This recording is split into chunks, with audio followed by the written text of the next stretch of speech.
This is the plaintiff, Doreen Hand. She says the defendant's tree came crashing down onto her backyard shed, demolishing it, and the defendant won't pay her to get it replaced. Neighbor or not, she's out $4,450 and is suing him for it here and now, today.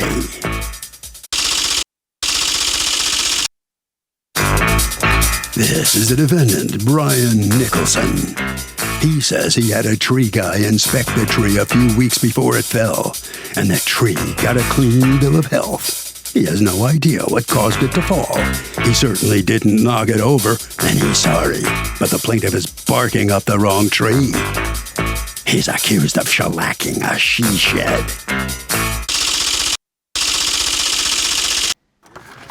All parties, please raise your right hand.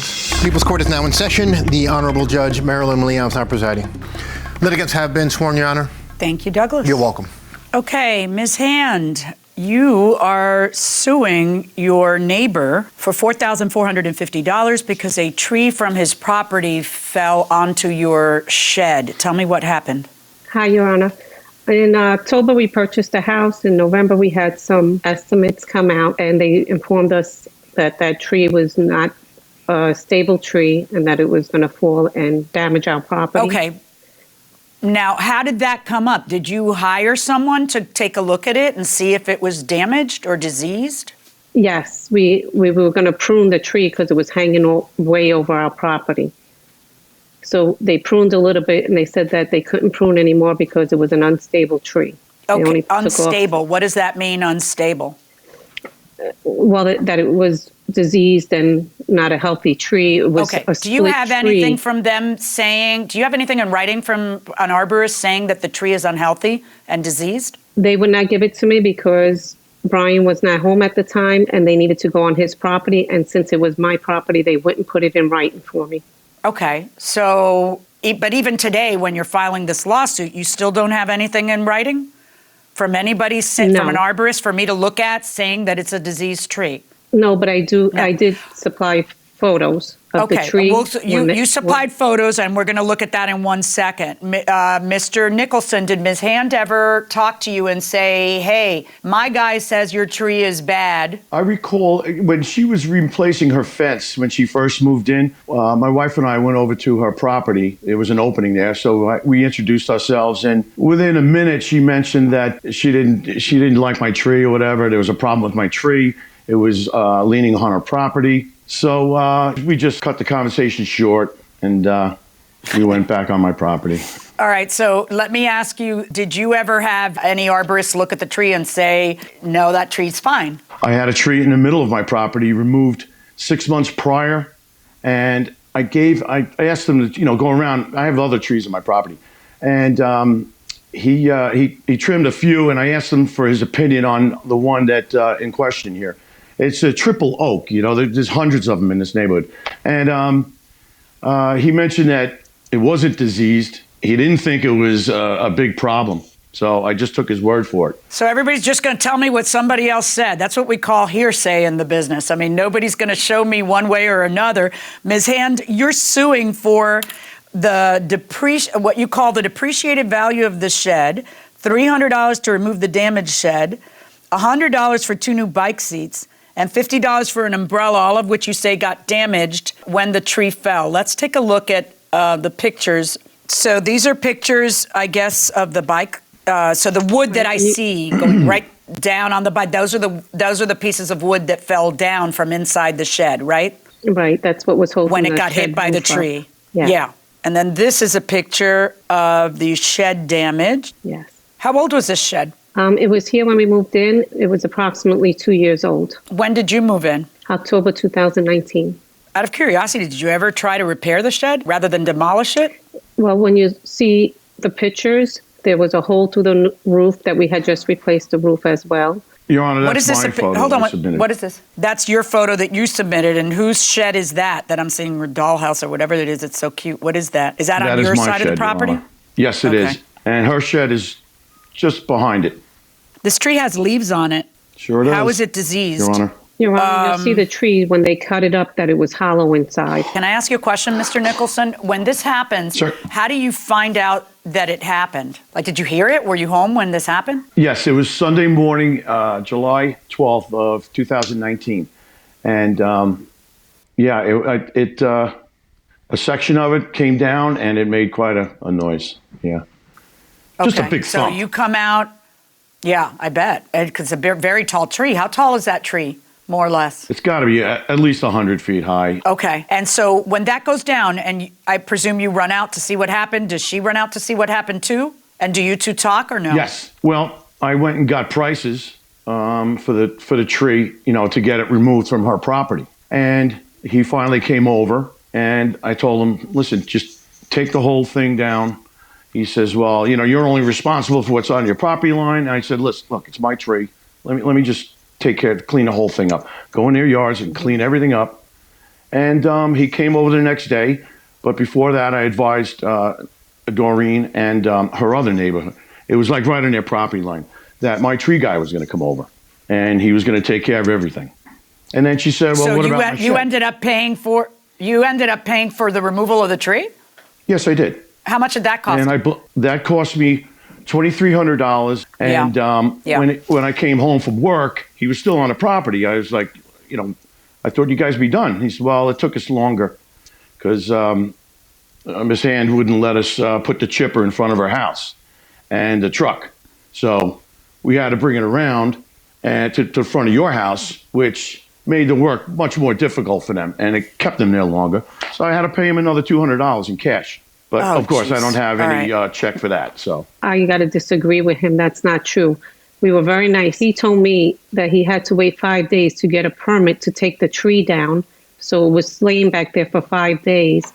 And when they did come, I just asked for the permit, and the guy would not supply it. And I did let him on the property right away because I wanted that tree removed. So in these photos that you've submitted, Ms. Hand, you can see that the inside is hollow, which is indicative of a tree that is having a problem. What the law requires you to show is that is visible from the outside. And that's what I'm not seeing.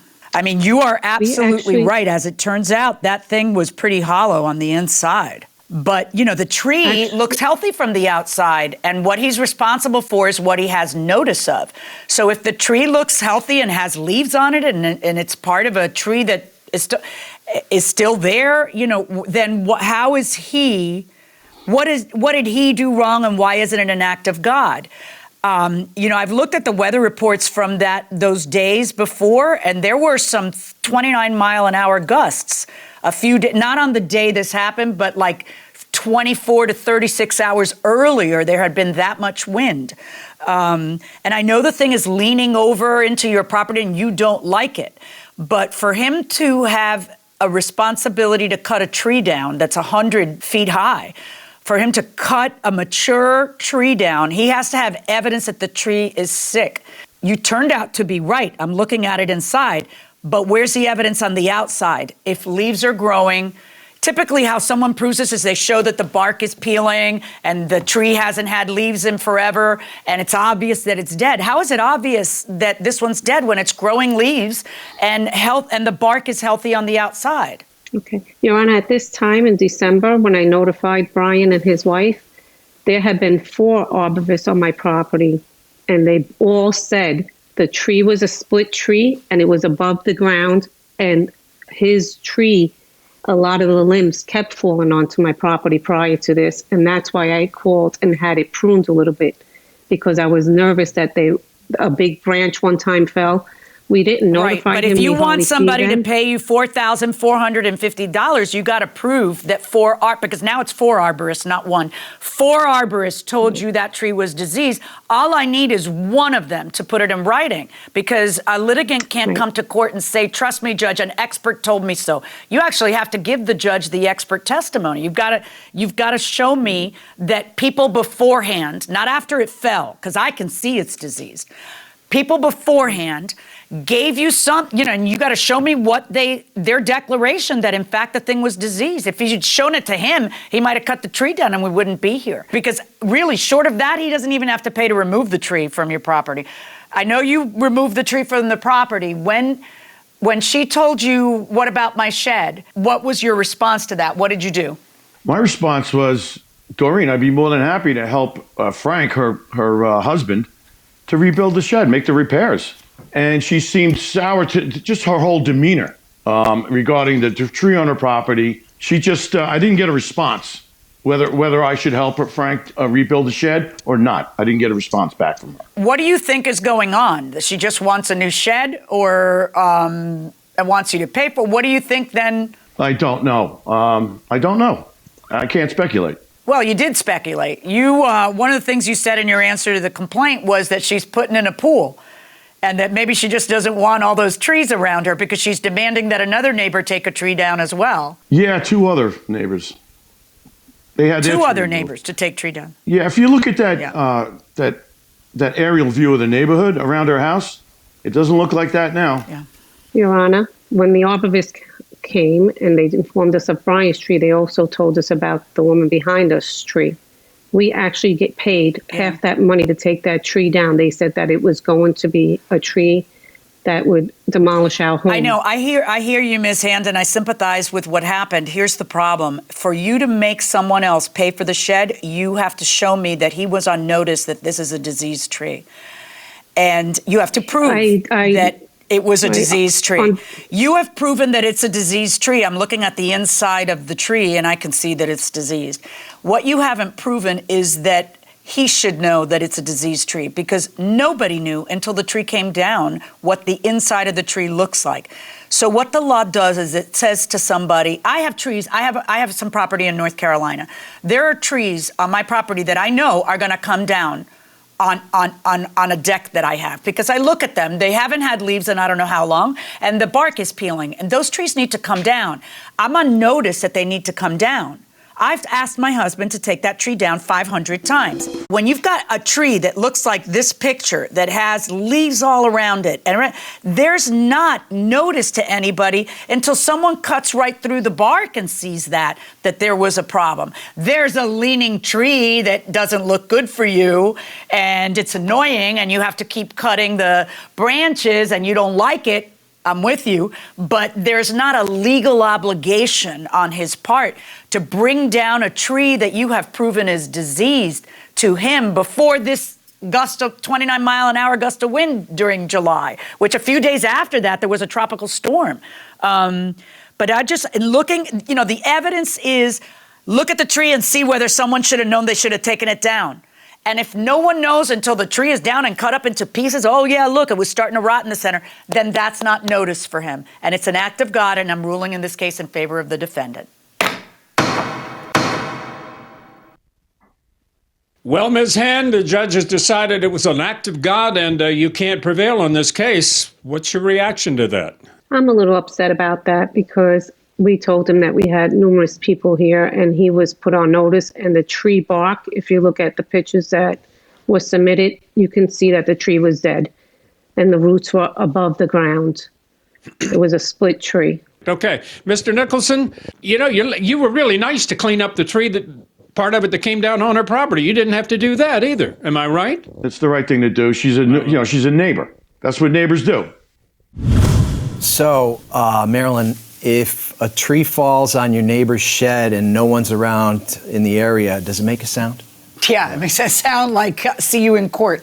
Exactly, see you in court. A case like this is just a straight up negligence case. So, any homeowner has a duty to use reasonable care to maintain the yard and keep things safe. And unless they have actual or constructive knowledge that tree is rotten inside. Yeah, she the fact that a neighbor's tree is leaning over on your property and you don't like it because it looks like this will happen someday. Right. That's not a cause of action. Right. That's not a cause of action. The trees are all over this area, and if the branches are over your house, then cut the branches over your house. Right. You have the right to do that, but you don't have the right to pin the cost on him. And if you want to prove to somebody that their tree is diseased, because I don't see how anybody could have told her the tree was diseased from the outside. So what could she have done differently to make this work out in her favor. The thing to do is to, at your cost, have your arborist do the drilling and see whether there's a problem, and then put it in writing and give it to your neighbor, in a way where you can prove that you gave it to your neighbor, and then you will have no problem going to court and saying he was on actual notice, let alone constructive notice that the tree was diseased. But her telling me 4 people out there said the tree was diseased is not proof. And worse than that, you saw the tree. The tree had leaves everywhere, and the bark was perfect. Outwardly, it looked like a very healthy tree. Yes. Sandy wants to know this. Hey, Harvey, my husband and I have wills which were drawn up in Alabama. If we move to a different state, do we have to have new wills drawn up for that new state? Generally, no. A lot of states recognize wills that were drafted in other states if they were drafted legally. However, I would argue this. If you've moved to a new state and there are new laws and you're accumulating income, I would at least run it by an estate planning lawyer. You could go to your local bar association, maybe get a low-cost consultation, show them the will, and just ask, does it need revision or does it need something?